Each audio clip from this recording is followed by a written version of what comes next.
Live from New Delhi, you're watching GT India Live, India's voice to the world. I'm Siddharth Bharadwaj. Coming up in the next 30 minutes. India's Defence Acquisition Council clears rupees 3.6 lakh crore defence acquisitions to boost combat readiness. Multi-role fighter aircraft, Rafale, missiles, P8I among key approvals. Presidents of Brazil and France to participate in upcoming India AI Summit 2026. Bilateral talks with both nations in focus. Polling ends for 13th Bangladesh parliamentary elections with nearly 47% voter turnout till 2 p.m. local time. Counting begins. And India to face Namibia in their second match of the ongoing T20 World Cup at Arun Jaitley Stadium in New Delhi.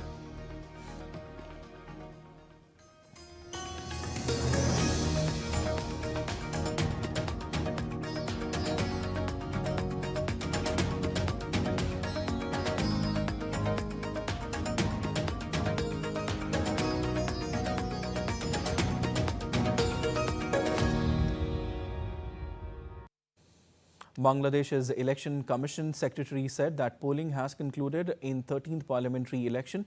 47% turnout till 2 p.m. local time was recorded. Voting in Bangladesh's 13th national parliamentary election and the simultaneous referendum ended at 4:30 p.m. on Thursday in 299 constituencies nationwide. Polling began at 7:30 a.m. local time. Voters who were inside polling centre premises before the official closing time were permitted to cast their ballots. Addressing reporters at Nirbachan Bhavan in Agargaon, Senior Secretary of the Election Commission Secretariat Akhtar Ahmed said turnout data had been received from 32,789 of the 42,651 polling centres across the country. Despite a few isolated incidents, including grenade explosions in 2 districts, no polling centres suspended voting, the Election Commission official said, adding that the overall situation remained under control.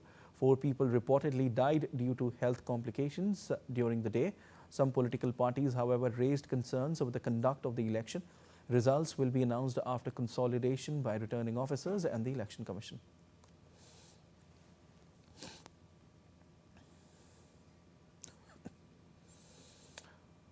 All right, and DD India correspondent Naval Sangh Parmar joins us on the phone line from Dhaka.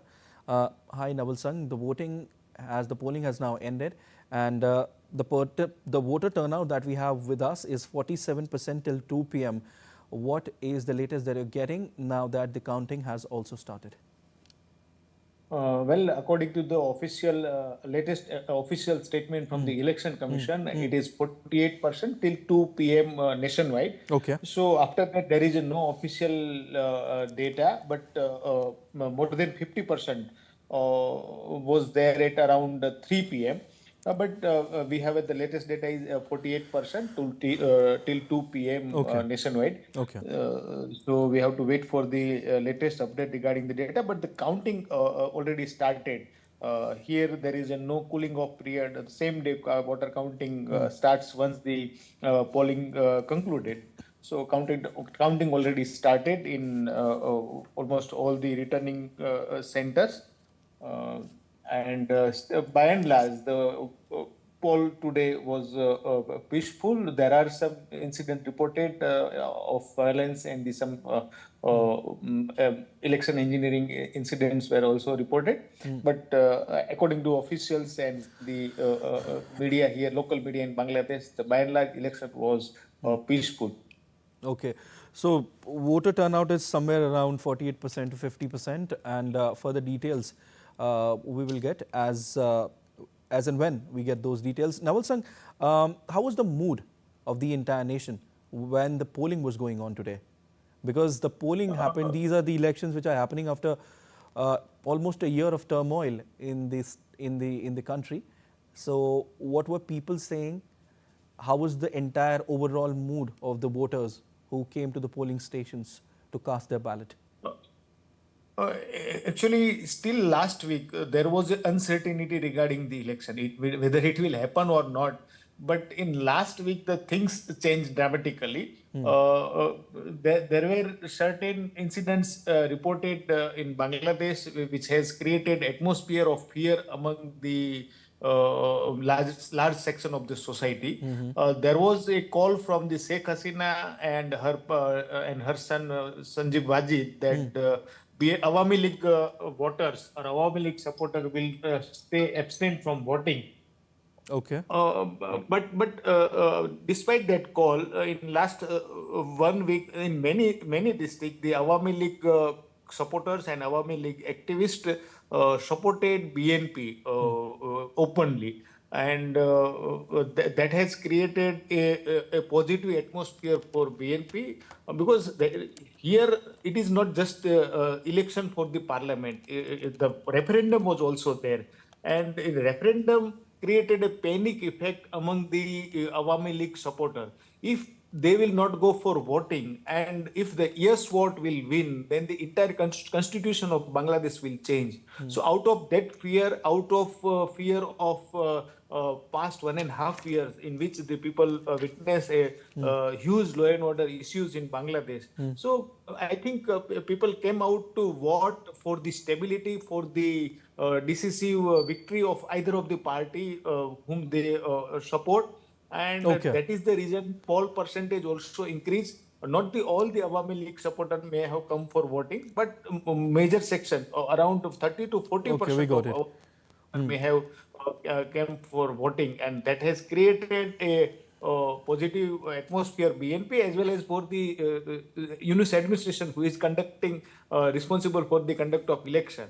Okay. So So elections concluded overall in a peaceful environment, barring one or two incidents wherein violence was reported. We'll take more updates from you on this, Naval Singh, in coming few days, because these are very, very important elections. But as of now, we leave it there. Thank you so much. Thank you. And another big news coming in, India's Defence Acquisition Council under the chairmanship of Defence Minister Rajnath Singh has cleared the various proposals of the services at an estimated value of about rupees 3.6 lakh crore for the Indian Air Force. AON was approved for the procurement of multi-role fighter aircraft Rafale, combat missiles and airship-based high-altitude pseudo-satellite. The procurement of multi-role fighter aircraft, MRFA, will enhance the capability of undertaking air dominance roles across the spectrum of conflict and significantly boost the deterrence capabilities of Indian Air Force with long-range offensive strikes. The majority of the MRFA to be procured will be manufactured in India. The combat missiles will enhance the standoff ground attack capability with deep strike power and very high accuracy. The acquisition of P-8I aircraft will significantly boost the Navy's combat war fighting capability of long-range anti-submarine warfare, maritime surveillance and maritime strike capability. Brazilian President Luiz Inácio Lula da Silva will be paying a state visit to India from 18th to 22nd of this month. Announcing the visit, India's External Affairs Ministry said that President Lula will be participating in the second AI summit. At the invitation of Prime Minister of India, Shri Narendra Modi, His Excellency Luiz Inácio Lula da Silva, the President of the Federative Republic of Brazil, will be paying a state visit to India from 18 to 22nd February 2026. President Lula will be participating in the second AI summit, which is to be held from 19 to 20th February here in Delhi. The main day of the Brazilian state visit, bilateral talks, will be on 21st February. President Lula will be hosted by our President, Honorable President, on 21st, and there will be several other dignitaries who will be calling on him, including Honorable Vice President of India. President Lula will be accompanied by several ministers and a business delegation, and there are several events that have been planned engaging the business delegation as well. Briefing media personnel in New Delhi on Thursday, MEA spokesperson Randeep Jaiswal said that India stands for a free, fair, inclusive and credible elections in Bangladesh. Of the elections to see as to what sort of mandate has come out, and thereafter we will look at issues that are there. On the election per se, you know what our position has been. We stand for a free, fair, inclusive and credible elections in Bangladesh. Commenting on the recent revisions made to the White House fact sheet for the India-US trade deal, the MEA spokesperson said the amendments made reflect shared understandings of both countries. And the United States, we had agreed to a joint statement on the framework for an interim agreement on reciprocal and mutually beneficial trade. This was issued on 7th February 2026. The joint statement is the framework and remains the basis of our mutual understanding in this matter. Both sides will now work towards implementing this framework and finalizing the interim agreement. The amendments in the US fact sheet reflect the shared understandings contained in the joint statement. NATO Secretary General Mark Rutte said the US was putting every pressure on Russia to end Ukraine conflict as the alliance's defense ministers met in Brussels on Thursday. Rutte also said that the US is doing exactly what should be done when it comes to Ukraine, while mentioning sanctions on Russian oil companies. US is putting every pressure on Russia, as the Europeans are doing, through the sanction packages. Look what has been happening with Lukoil and Rosneft and all the other stuff the US is doing. Speaking at the Brussels meet, US Under-Secretary of Defense Elbridge Colby said that increased military spending by European countries and Canada will make NATO allies more equal partners within the alliance. He further added that it's time to march out together and to be more pragmatic for a NATO based on partnership rather than dependency. This year we actually have a good message to say, which is now it's time to march out together, to be pragmatic, to be focused on the kind of flexible realism that the national security strategy and the national defense strategy are based on and really exhibit. And I think we have a really strong basis for working together in partnership, but putting NATO kind of a 3.0 NATO that's based a partnership rather than dependency, and really a return to what NATO was originally intended for. Fresh fallout from newly released Jeffrey Epstein files is rippling across the United States and Europe. U.S. Attorney General Pam Bondi faced sharp questions from lawmakers, while authorities in France and the United Kingdom have launched new probes into figures allegedly linked to the late financier. Here's a report. Have a look. Tensions flared in Washington as Attorney General Pam Bondi on Wednesday clashed with Democrats during a House Judiciary Committee hearing over the Justice Department's handling of Jeffrey Epstein files. Lawmakers accused the department of excessive redactions and withholding key documents despite a federal law requiring broad disclosure. The Justice Department recently released what it called a final batch of more than 3 million pages, again drawing attention to prominent individuals connected to Epstein after his conviction. The department maintained it acted transparently and said edits were needed to protect victims, although some names became public. Bondi refused a request from a Democratic lawmaker to directly apologize to victims present, but expressed regret for their suffering. I am deeply sorry for what any victim has been through, especially as a result of that monster. If you have any information to share with law enforcement about anyone who has hurt you or abused you, the FBI is waiting to hear from you. I want you to know that any accusations of criminal wrongdoing will be taken seriously and investigated. The impact is also being felt in Europe. France's foreign minister has called for a formal probe into diplomat Francis Aydin, who is accused of exchanging messages with Epstein. Aydin denies any wrongdoing. The latest file release also prompted former minister Jack Lang to resign from his leadership role at the Arab World Institute, though he too denies any misconduct. In the UK, prosecutors are coordinating with police reviewing the files. Newly disclosed emails suggest Prince Andrew shared trade documents with Epstein during his tenure as trade envoy. Police are also examining allegations involving former UK envoy Peter Mandelson. Former Prime Minister Gordon Brown has urged a thorough investigation, while King Charles expressed concern and indicated the palace would assist authorities if required. Harshita Obroy's report, DD India. Kyiv officials said on Thursday that several buildings have been hit in a latest missile attack from Russia. Mayor Vitaly Klitschko said on Telegram that the attack on capital Kyiv is still underway, adding that there had been hits on both residential and non-residential buildings on both sides of the Dnipro River, bisecting the city.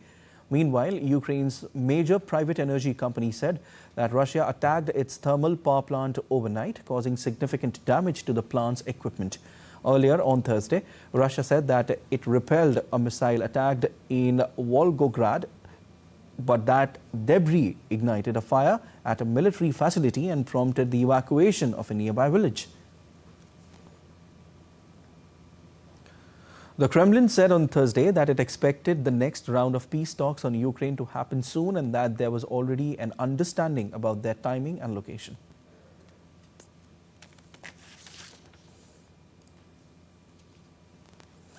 And let's take a look at other stories making news around the world now. A small commercial smart airplane was attacked on Wednesday in Indonesia's South Papua province after assailants opened fire on the aircraft as it landed at Korowai Airport in Bovin, Digoil. The plane was carrying 13 passengers. While pilot and co-pilot were killed in the attack, all 13 passengers escaped without injuries. Menswear brand Public School returned to New York Fashion Week after a 7-year break, showcasing its new collection, Everything Is Now. The collection featured fabrics from New York, Italy and Japan, with denim and leather as key materials. New York Fashion Week runs from February 11th to 16th with nearly 60 designers presenting their collections. A growing number of Chinese women are turning to virtual romance games to fulfill emotional needs, highlighting shifts in digital and, of course, social attitudes toward relationships. Love and Deep Space, one of the world's largest mobile dating simulation games, has around 80 million users and has generated close to $1 billion in global revenue.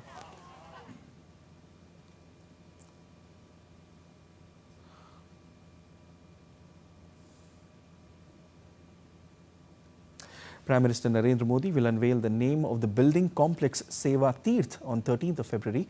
Prime Minister will thereafter formally inaugurate Seva Tirth and Kartavya Bhavan 1 and 2 and also address a public program at Seva Tirth. The inauguration marks a transformative milestone in India's administrative governance architecture and reflects the Prime Minister's commitment to building a modern, efficient, accessible and citizen-centric governance ecosystem. For decades, several key government offices and ministries functioned from fragmented and aging infrastructure spread across multiple locations in the central Vista area. The dispersion led to operational inefficiencies, coordination challenges, escalating maintenance costs, and suboptimal working environments. The new building complexes address these issues by consolidating administrative functions within modern, future-ready facilities. Seva Tirth houses the Prime Minister's office, the National Security Council Secretariat, the Cabinet Secretariat, all of which were previously located across different locations.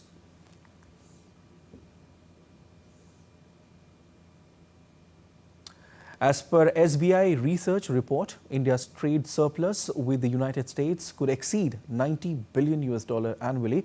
This growth has been driven by rising exports and higher import potential. The agreement with the US, back on the heels of wide arc of trade deals with the EU and the UK, catapults India to a unique strategic position wherein the country are poised to gain much. The report says India's export of $1.36 billion of agricultural commodities will receive zero additional US duty access. India's export to US on agri-commodities is also set to jump as 75% will now be at zero tariff. Indian exporters could boost their top 15 items exports to the US by $97 billion yearly, with total exports potentially crossing $100 billion annually after recent tariff reductions. The trade surplus is already showing strong signs of growth. It reached $40.9 billion in FY25 and $26 billion in FY26. The extra export push could help push the surplus beyond $90 billion yearly, potentially adding 1.1% to India's GDP. Former Doordarshan newsreader Sarla Maheshwari, one of the most recognized faces of TV news in the 1980s and 1990s, passed away in Delhi on Thursday. She was 71. Doordarshan confirmed her passing in a social media post, calling her a respected and esteemed newsreader who created a special place in the Indian news landscape with her gentle voice, precise pronunciation and dignified presentation. Maheshwari, who served as a newsreader on Doordarshan from 1976 to 2005, was among the pioneers of TV news in India at a time broadcast was limited to a few hours throughout the day. In a career spanning 3 decades, Maheshwari saw the transition of television news from black and white to color broadcast.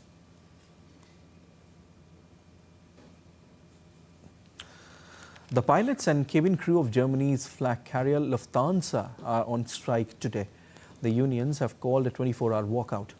Joining us with more from Berlin is DW correspondent Chiponda Chimbelu. Hi Chiponda, what's the latest?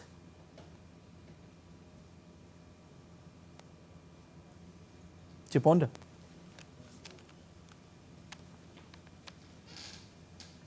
Thanks for having me. Well, the strike began a minute after midnight and it will end at 11:59 p.m. German time. Now, for anyone flying with Lufthansa during that time period, there is, of course, a good chance that their flight won't be taking off today. And the airline, of course, has also said that affected passengers would be informed.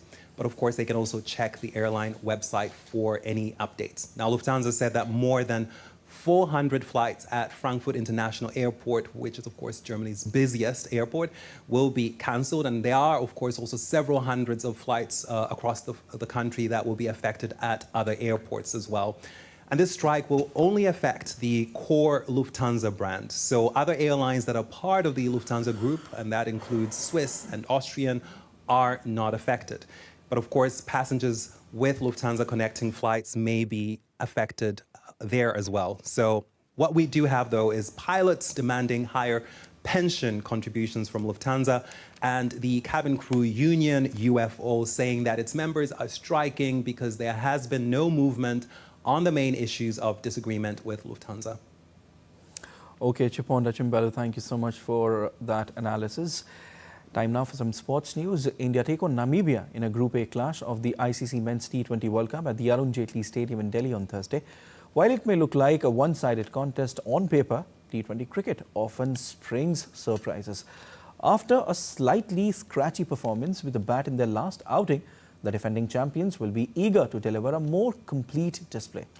Namibia, meanwhile, face a tough challenge as they look to bounce back and test themselves against one of the tournament's favourites.